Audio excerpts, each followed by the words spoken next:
Bonjour à tous, aujourd'hui on se retrouve pour un exercice d'un petit muscle qui est donc l'avant-bras. Donc là on va travailler sur la flexion du poignet. La flexion du poignet ça fait travailler le grand palmaire et le cubital antérieur. Donc si vous êtes curieux, je suis vraiment nul à chaque fois en anatomie de l'avant-bras, mais vous prenez donc, paume vers le ciel comme si vous suppliez, donc en supination. Le petit doigt on le suit et on va vers la fin de l'avant-bras ici proche du coude. Et là, vous allez fléchir. Et là, normalement, vous allez sentir ces deux muscles dont on a parlé, donc le grand palmaire et le cubital antérieur. Donc, pour l'exercice d'aujourd'hui, je vous montre ce qu'il en est.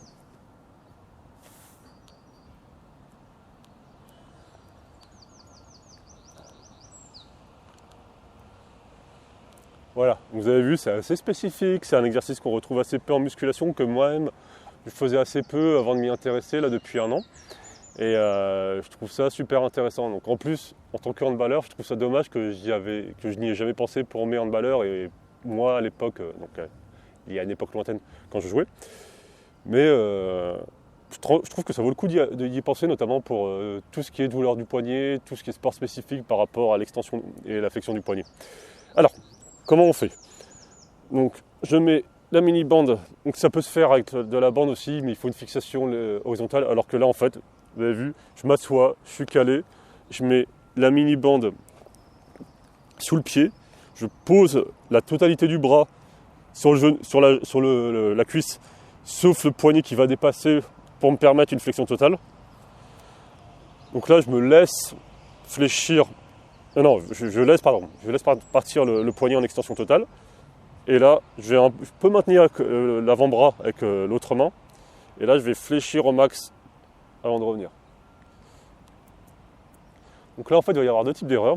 Donc la première erreur justement, c'est pour ça que je mets l'autre main à chaque fois, c'est que quand on tire, il peut y avoir des instabilités parce que on n'a pas tous des cuisses de taureau qui permettent une stabilité parfaite. Donc je trouve que mettre l'autre main, ça permet de bien stabiliser et de se concentrer sur le mouvement. Ensuite, toujours dans cette instabilité horizontale, je trouve qu'en fait on peut avoir vite tendance à fléchir vers l'intérieur. Et c'est pour ça que c'est intéressant en fait de visualiser les doigts et d'essayer toujours de tirer pour que les 4 doigts viennent vers nous en même temps et de ne pas tirer donc vers l'extérieur, vers le pouce, je pense que ça n'existe pas, il n'y a personne qui va tirer comme ça. Par contre, on va avoir tendance à tirer vers l'intérieur. Et du coup, de se concentrer pour bien tirer tout en même temps. Et c'est rigolo du coup de sentir les différents faisceaux de l'avant-bras qui vont travailler. Et enfin, la principale erreur, je pense, que l'on peut faire, ça concerne l'amplitude et la vitesse. C'est-à-dire qu'en fait, si je ne prends pas le temps, donc je vais trop vite, ça va donner un truc comme ça, où je vais juste rebondir déjà. Donc en fait, je ne vais pas me concentrer pour contracter le muscle, ce qui peut être un exercice en soi, mais c'est peut-être pas forcément intéressant pour éveiller l'avant-bras, aller le découvrir et voir ce qu'il en est. Et du coup, si on va trop vite, on ne va pas aller sur l'amplitude complète. C'est-à-dire que si on va trop vite, notamment, l'élastique va toujours me tirer pour aller en extension complète. Par contre, je ne vais jamais faire l'effort d'aller fléchir complètement ici. Et donc de contracter complètement les muscles que l'on veut travailler. Voilà, c'est de l'isolation très spécifique, mais vous avez vu, il n'y a pas besoin de fixation, vous avez juste à vous asseoir, une petite mini-bande, et c'est bon.